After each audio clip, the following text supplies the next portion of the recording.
یاد رکھیں آپ کی زبان سے کبھی ایسا کام نہ ہونے پائے کہ آپ کے ایڈریس بتا دینے کی وجہ سے کوئی غلط کام کر گیا. کسی کو ایسا راستہ کھول کے بھی نہ بتاؤ کہ اس پر چلنے کے بعد وہ غلط کرنے لگ جائے. آپ اگرچہ نہ کرو. بعض لوگ یہ کہتے ہیں کہ میں تو نہیں کرتا لیکن اس کو بتا دیتا ہوں, چاہے تو یہ کر لے, تو تم برابر کے شریک ہو جاؤ. ہاں, جتنا ہو سکے خیر کی ان کو دلالت کریں, خیر کے راستے بتائیں, انہیں یہ تمام چیزوں کو بتا سکتے آپ. اب ایک اور بھی مسئلہ آیا تھا. ایک صاحب آئے, انہوں نے کہا کہ حضرت میرے پاس کچھ لوگ آتے ہیں, چکن کی دکان ہے ہماری, حلال کاروبار کرتے ہیں, حلال تجارت کرتے ہیں, لیکن مارکیٹ میں چکن کے معاملات بہت سارے عجیب و غریب معاملات ہیں, یہ برائلر چکن والے معاملات. کہا کہ کچھ لوگ آتے ہیں ہوٹل والے یا پھر استعمال والے, مجھ سے پوچھتے ہیں کہ ہم کو مری ہوئی مرغی چاہیے, مری ہوئی چاہیے. تو وہ کہتے ہیں کہ ہمارے ہاں جائز بھی نہیں, حلال نہیں, حرام ہے, اور میں اس کی تجارت نہیں کر سکتا. یہ مسئلہ تو بندے کو اتنا معلوم ہے. مرے ہوئے جانور کی تجارت کرنا ویسی ہے جیسے کتے اور خنزیر کی تجارت کر رہے ہو. خنزیر کو نجس العین کہا گیا ہے, مردار کی تجارت تمہارے لیے جائز نہیں ہے, حرام چیز کی تجارت ہو رہی ہے. تو انہوں نے کہا کہ میں تو نہیں بیچتا لیکن مجھے معلوم ہے بہت سارے کچھ جگہوں پر اس کی تجارت ہوتی ہے. تو بہت سارے لوگ فورس کرتے ہیں, چلو ٹھیک ہے آپ نہیں بھی دو تو یہ تو بتاؤ کہاں سے لینا ہے, اس وقت میں کیا کروں. میرے عزیز وہی مسئلہ ہے. تو وہ صاحب کہتے ہیں کہ لوگوں کو ٹھنڈا رکھنے کے لیے, گراہک بٹھانے کے لیے بول دینا پڑتا ہے کہ فلاں جگہ آپ کو یہ چیز مل جائے گی, آپ وہاں سے کر لو. ہم نے کہا یہ چیز بتانا بھی جائز نہیں ہے, آپ اس کے ساتھ برابر کے شریک ہو جائیں گے. برائیوں کی طرف اشارہ کرنا بھی جائز نہیں ہے. عزیزان گرامی وقار, کوئی نیا شہر میں داخل ہوا اور اس نے یہ پوچھا کہ یہاں پر زنا کے اڈے زیادہ کہاں ہیں, کوٹھے کہاں ہیں, معاذ اللہ.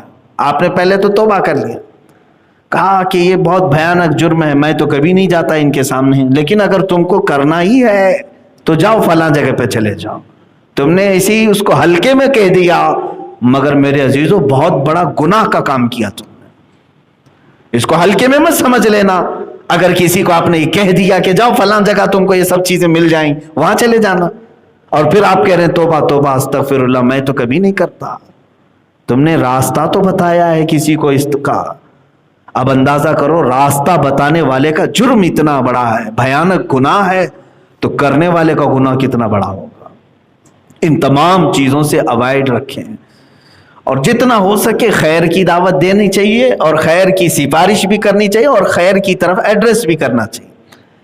لوگ جب بھی پوچھیں اچھائیوں کی باتیں ان کو فوراً بتا دیں. ہم میں سے بہت کم ایسے لوگ ہیں جو یہ بتاتے ہوں. کوئی اگر اپنے دل کا علاج پوچھے کہ بے چین رہتا ہے, بے سکونی رہتی ہے, تو مجھے بتاؤ ہمارے تفسیر کے حاضر باش اکثر لوگ, کیا کبھی آپ نے اس کو ہی کہا کہ تیرے لیے بدھ کے دن مدینہ جامع مسجد کی ذکر کی مجلس شفا کا سبب بن سکتی ہے؟ نہیں بتائے ہوں گے. ہو سکتا ہے کچھ لوگوں نے کہا. دلوں کا علاج اللہ تعالیٰ نے قرآن پاک میں فرمایا ہے کہ اللہ کے ذکر میں ہے. تو تم خود نہیں آ سکتے تھے, کسی وجہ سے مجبوری ہے, تکلیف ہے, تو کسی کو اشارہ تو کر سکتے تھے کہ تیرے دل کا علاج ہے یہاں پر, تو جا کر کے اپنی بے سکونی کا علاج کر سکتا ہے, گھبراہٹ اور بے قراری کا علاج کر سکتا ہے. تو یہ چیزیں ہیں خیر کی طرف بلانا یا خیر کی طرف اشارہ کرنا. آپ ان تمام چیزوں کو اپنا مطمع نظر بنا لیں اور اپنا مشن بھی بنا لیں. انشاءاللہ العزیز اللہ تعالیٰ صرف خیر کی طرف دعوت دینے والے کو بھی وہ اجر ضرور عطا فرمائے گا. قیامت کے دن ایک بندہ ایسا ہوگا جس کے لیے جنت کا پروانہ ہو چکا ہوگا. وہ کون ہوگا میں آپ کو بتا رہا ہوں. آپ گزر رہے تھے راستے سے, کسی ایک نارمل آدمی کو جو زیادہ دیندار نہیں تھا, کچھ نہیں تھا, آپ نے تھوڑے دن اس کو دیکھا کہ یہ غلط راستے پر جا رہا ہے, کیوں نہ میں اس کی اصلاح کی کوشش کروں. آپ نے اس کو پکڑا، کہا چلو مسجد چلو، یہاں تفسیر ہوتی ہے، درس ہوتا ہے، ذکر کی مجلس ہوتی ہے، قرآن پڑھایا جاتا ہے، تو آپ ایک بار لے کر کیا ہے، اور اسے مزہ لگ گیا، وہ مجلس میں آنے لگ گیا، اور اس کا دل بھی سدھرنے لگا، وہ ساری چیزیں چھوڑ دی، لیکن آپ غائب ہو گئے، آپ خود پہنچائے لیکن غائب ہو گئے، آپ سے ہی مسجد چھوٹ گئی، جس کو لائے تھے آپ، مسجد چھوٹ گئی۔ اب ایسوں کے ساتھ کیا ہوگا؟ اللہ مہربان ہے، رحیم ہے، کریم ہے۔ قیامت کے دن یہ بندہ جب حساب ہوگا تو رب تعالیٰ فرمائے گا میں تجھ سے راضی ہوں، تو جنت میں جا۔ اور جب جنت میں جا رہا ہوگا تو پلٹ کر کے دیکھے گا مجھے جو ادھر بھیجا تھا وہ تو آج پکڑا گیا ہے، وہ پھنسا ہوا ہے، اس کی نیکیوں میں کمی تھی، گناہ بڑھ گئے تھے، اور وہ پھنسا ہوا ہے، اس کا فیصلہ نہیں ہو رہا تھا۔ تو یہ بندہ رک جائے گا اور کہے گا اے مولا اس کا کیا حساب کتاب؟ کہا وہ ابھی نہیں جائے گا جنت میں، حساب لمبا ہوگا، پھنسا ہوا ہے، بہت ساری چیزیں اس کی باقی۔ تو یہ کہے گا اے اللہ میں تو جنت میں جو جا رہا ہوں اسی کی وجہ سے جا رہا ہوں، اسی نے مجھے اپنے غلط راستے سے یہاں تک لانے میں مدد کی تھی، لیکن یہ خود نہیں آیا۔ اے مولا میں اس وقت تک ٹھہرا رہوں گا جب تک اس کا حساب نہ ہو جائے۔ اسی لیے یہ وفادار قیامت کے دن اللہ تبارک و تعالیٰ فرماتا ہے تیری سفارش قبول ہے، ابھی اسے لے کر چلا جا، اسے معاف کر دیا جائے گا۔ میرے عزیزو، یہ ہے خیر کی طرف آپ نے اشارہ بھی کیا کسی کو تو اس کے لیے اجر قیامت کے دن یہ ہو سکتا ہے۔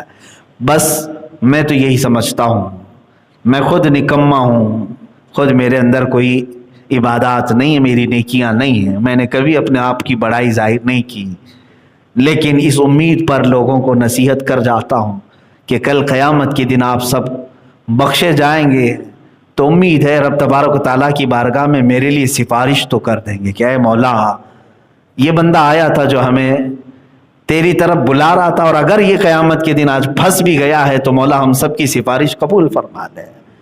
مجھے صرف یہ امید ہے، اس لیے یہ بیڑا سنبھال کر کے ہم آگے بڑھتے ہیں۔ اللہ کریم ہے، اور امید ہے میرے نبی صلی اللہ تعالیٰ علیہ وسلم کی امت کی اصلاح کرنے والے کو مولا ذلیل نہیں ہونے دے گا، رسول پاک صلی اللہ علیہ وسلم کی امت کی خیر خواہی کرنے والے کو مولا رسوا ہونے نہیں دے گا۔ میں تو مفتی اعظم ہند کی وہی دعا عرض کرتا ہوں، میرے اعمال کا بدلہ تو جہنم ہی تھا، میں تو جاتا میرے سرکار نے جانے نہ دیا۔ وآخر دعوانا الحمدللہ رب العالمین۔